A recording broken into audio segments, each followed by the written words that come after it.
C'est Écho.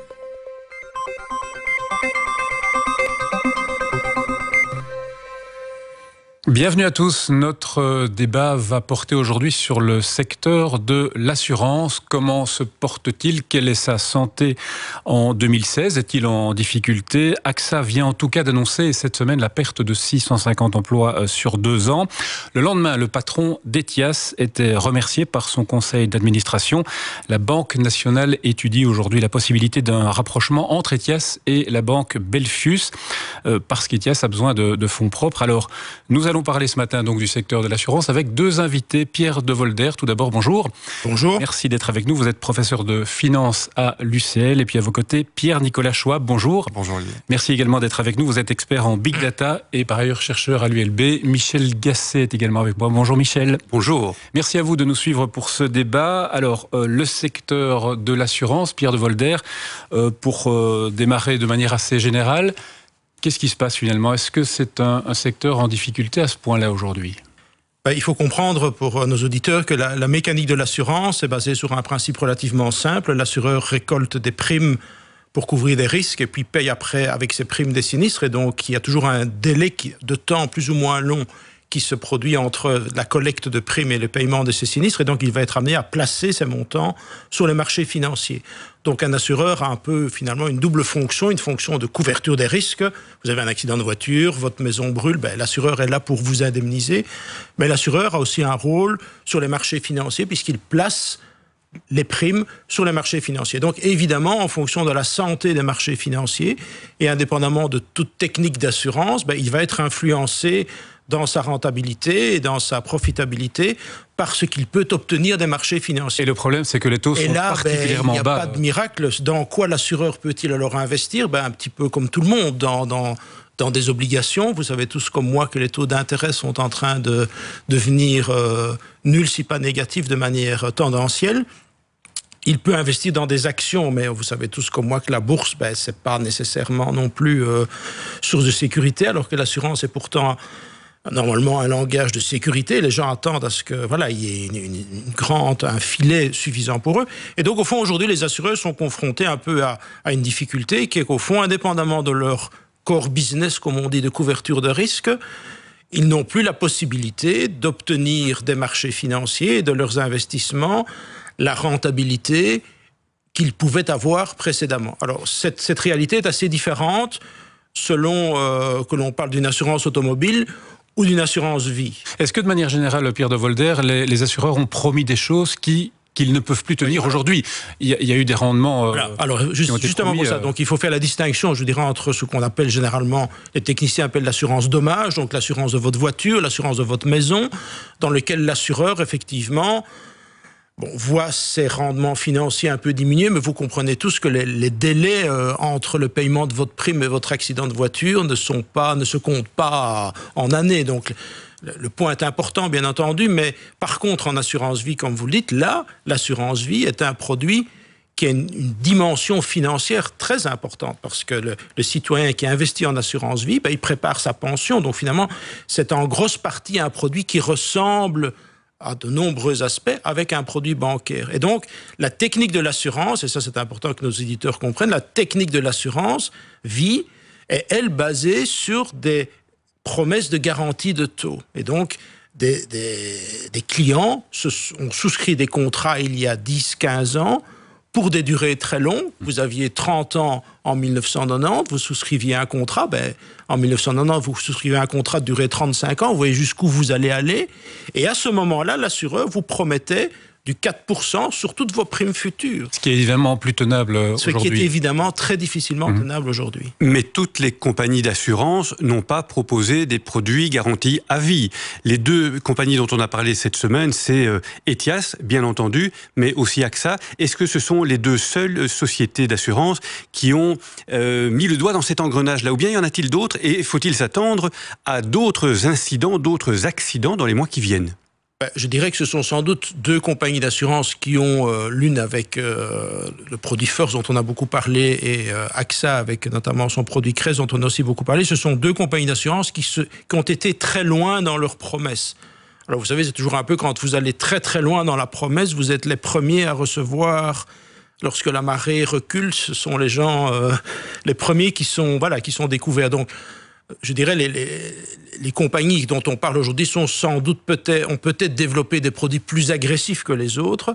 Maintenant, ceci dit, tout le secteur de l'assurance vie a été construit sur des produits avec des garanties de taux sur des primes futures. Donc, je veux dire, ces deux acteurs ne sont pas des exceptions, n'ont pas lancé des choses que personne d'autre ne fait. Tout ce qu'on pourrait dire, c'est qu'ils ont peut-être un peu plus loin dans la promesse, mais cette promesse existe de manière claire dans les portefeuilles de tous les assureurs vie en Belgique.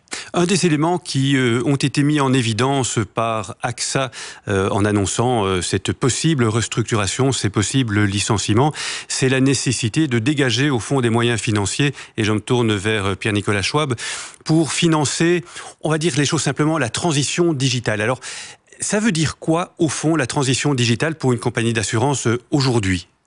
Aujourd'hui, la transition digitale pour une assurance, ça vise à individualiser les risques, c'est-à-dire à se servir d'outils digitaux, d'outils numériques pour évaluer de manière individuelle le risque que représente chaque objet, chaque assuré. Or, jusqu'à présent, jusqu'à l'ère de l'Internet de l'objet ou du Big Data, les risques étaient évalués par des actuaires de manière relativement globale, et c'était sur la base du risque qui était évalué qu'on décidait ou pas de prendre quelqu'un dans son portefeuille, d'assurer les risques, et on décidait également de la prime. Aujourd'hui, tout ça change.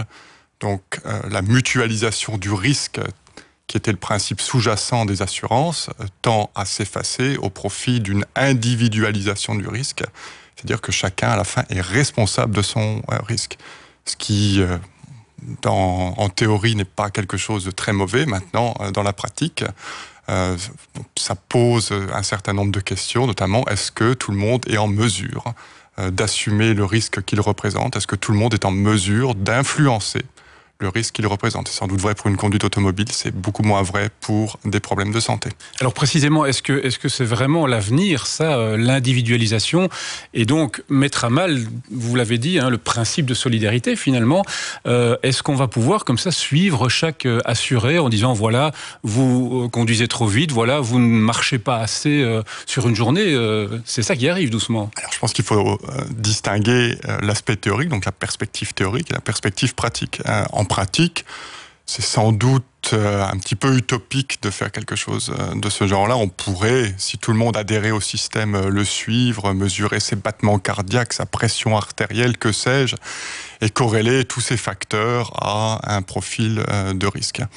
Dans la théorie, ça pose un énorme problème, c'est celui de la mutualisation du risque, et comme je le disais tout à l'heure, de la possibilité de tout à chacun d'influencer, d'impacter le profil qu'il a éventuellement hérité de manière génétique. Encore une fois, je suis tout à fait d'accord avec la possibilité de moduler les primes en fonction de la conduite. Je le suis beaucoup moins lorsqu'il s'agit de moduler les primes en fonction d'un profil médical. Est-ce que c'est l'avenir ? Je pense que du point de vue de l'assurance qui est devenue ou qui est passée d'un statut d'entreprise qui couvre les risques à celui d'une entreprise qui rapporte des dividendes, c'est effectivement tout à fait l'avenir, puisqu'il faut d'une part augmenter les revenus et d'autre part diminuer les coûts. Or, les coûts sont représentés par quoi? Par des risques. Pierre de Volder, est-ce que vous entrez dans cette logique que vient de décrire Pierre-Nicolas Schwab, et est-ce que vous y voyez peut-être pour les assurances, pour les compagnies d'assurance, le moyen de remédier à ces problèmes de taux d'intérêt qui les privent de revenus importants? Il faut rappeler qu'il y a 15 ou 20 ans, quand les taux d'intérêt étaient beaucoup plus élevés, les produits financiers de certaines compagnies d'assurance leur permettaient de combler les trous dans une série de produits, assurance auto par exemple, ou d'autres. Oui, je partage en grande partie ce qui a été dit. Il faut savoir que dans la digitalisation du secteur de l'assurance, il y a un peu deux dimensions. Il y a effectivement une dimension qui concerne la construction des tarifs et l'appréciation des risques, mais il y a aussi toute une partie de la digitalisation qui concerne, je dirais, l'optimisation des procédures de gestion. On a tous des contrats d'assurance, on sait tous que c'est parfois compliqué, lent, etc. Et donc derrière ça se cache aussi tout un tout un essai par les assureurs de simplifier les filières, d'accélérer les filières, de réduire les frais de gestion finalement. Et donc, si on a moins de revenus financiers, il n'est pas totalement idiot d'essayer aussi de diminuer ses coûts de transaction. Et donc, derrière la digitalisation, derrière toutes les procédures, on a tous un PC banking, par exemple pour les banques, c'est devenu quelque chose. Les banques qui ont introduit un PC banking, je veux dire, les clients sont très contents parce que c'est quand même plus facile chez vous, avec votre ordinateur, de faire des transactions plutôt que de devoir aller à l'agence. Mais pour l'agence bancaire, c'est aussi une formidable réduction de ses coûts, puisque ça permet de ne plus avoir autant d'agences. Je dirais que l'assurance est un peu en retard là-dessus. L'assurance n'est pas à l'heure du PC banking, pour faire quelque chose de simple que tout le monde peut comprendre. Vous n'avez pas quelque part un endroit où vous pouvez, directement, avoir une vision et accélérer. Donc, derrière la digitalisation, je dirais qu'il y a deux dimensions. Il y a une dimension de modernisation, finalement, des modes de gestion qui permettront d'aller plus vite, d'avoir moins de paperasserie, d'avoir une automatisation croissante. Et puis, effectivement, comme on l'a dit, derrière la digitalisation, c'est aussi le métier même de perception des risques. Et là, je partage assez fort ce qui a été dit. Moi, personnellement, en tant qu'actuaire, et en tant que statisticien, d'ailleurs, on peut montrer que le big data a ses limites et qu'on finit par faire des choses qui ne sont même plus exactes, parce qu'on est au-delà de seuil de signification. Et donc, à vouloir trop bien faire, on fait mal. Et donc là, effectivement, il y a un défi important de l'assurance qui est de garder quand même la solidarité, qui est quand même sa vertu de base. Alors, il y a tout de même un autre écho, puisqu'on parlait d'AXA qui met en avant la digitalisation pour parler de perte d'emploi. Je lisais cette semaine une étude du Boston Consulting Group qui disait, lui, qu'investir dans la numérisation permettrait, à terme, d'ici 2020, de créer 300 000 emplois. Pierre-Nicolas Schwab, est-ce que finalement, cette digitalisation, elle crée de l'emploi ou elle en détruit ? Alors, tout dépend dans quel secteur. Il y a des secteurs qui ont le droit, d'un point de vue réglementaire, d'évoluer vers des business models ou vers des secteurs d'activité qui ne sont pas les leurs de manière historique. Je pense par exemple à la Poste. On voit que Bipost en Belgique et La Poste en France font énormément d'essais, de tests au niveau numérique pour sortir du business de la logistique et de la distribution de courrier. Ils vont investir des domaines comme l'impression en 3D ou même des partenariats avec des assureurs pour photographier des sinistres et participer aussi à ce processus de numérisation. Je ne suis pas sûr que les 300 000 emplois qui sont promis par le Boston Consulting Group soient tous dans l'assurance. Et on peut noter un petit peu l'ironie sous-jacente. Il y a quelques années, on nous disait il faut aller dans les services, c'est là que les emplois sont les plus pérennes. Et aujourd'hui, on voit que finalement, c'est peut-être ceux-là qui sont les plus faciles à rayer de la carte. Vous connaissez bien le secteur des assurances aussi, Pierre-Nicolas Schwab. Vous avez eu l'occasion de voir sur le terrain une série de choses. Est-ce que aujourd'hui, cette numérisation, les deux étages, j'allais dire, de cette numérisation, d'une part les processus et d'autre part les nouvelles applications liées au big data, est-ce que vous avez l'impression que les fondements qui se trouvent derrière ces projets sont solides? Est-ce qu'ils y croient eux-mêmes dans les compagnies d'assurance aujourd'hui? Et est-ce que technologiquement, ils sont en mesure d'exploiter les données qui sortiraient des capteurs placés dans votre voiture, par exemple? C'est une bonne question. Je pense qu'ils y croient tous en termes marketing, parce que pour les processus, c'est très important. Les applications mobiles qui sont lancées pour monitorer, pour regarder comment est-ce qu'un conducteur conduit, sont un outil marketing. Par contre, d'un point de vue pratique et d'un point de vue statistique, on se rend compte que, d'une part, ces applications ne sont pas assez précises pour permettre de tirer des conclusions statistiques et des corrélations par rapport à une typologie de conducteur en particulier. Et même les appareils les plus précis, qui sont ces fameuses boîtes noires ou smart box qu'on met dans les véhicules, ne livrent pas aujourd'hui d'informations qui sont suffisamment précises pour permettre une représentativité statistique. Donc c'est de la communication, à ce stade en tout cas, surtout? Mon point de vue, c'est que c'est surtout de la communication. Il y a par exemple des assureurs anglais qui communiquent très très fort là-dessus, sur ces applications. À la fin, une application dépend aussi de l'appareil sur lequel vous l'installez. c'est-à-dire un smartphone. Il faut savoir que les GPS qui sont installés sur les smartphones ou les accéléromètres ont des précisions qui sont pas celles des smartbox, et que par conséquent, lorsqu'il s'agit par exemple de reconstituer un accident qui a eu lieu, ces accéléromètres et ces GPS ne sont d'aucune utilité. Donc c'est vraiment un instrument de marketing. Mais là encore, on y croit très fort parce que aujourd'hui tout le monde est assuré. Il faut se différencier par ces processus et par ces outils pour capter de nouveaux clients. Il faut montrer qu'on est moderne, et c'est aussi cette captation de nouveaux clients qui va permettre de générer de nouveaux revenus qu'ensuite on fait fructifier en diminuant les coûts et les risques. Voilà, à suivre en tout cas, évidemment. Merci beaucoup, messieurs, d'avoir été avec nous pour ce débat de C'est Éco. Merci.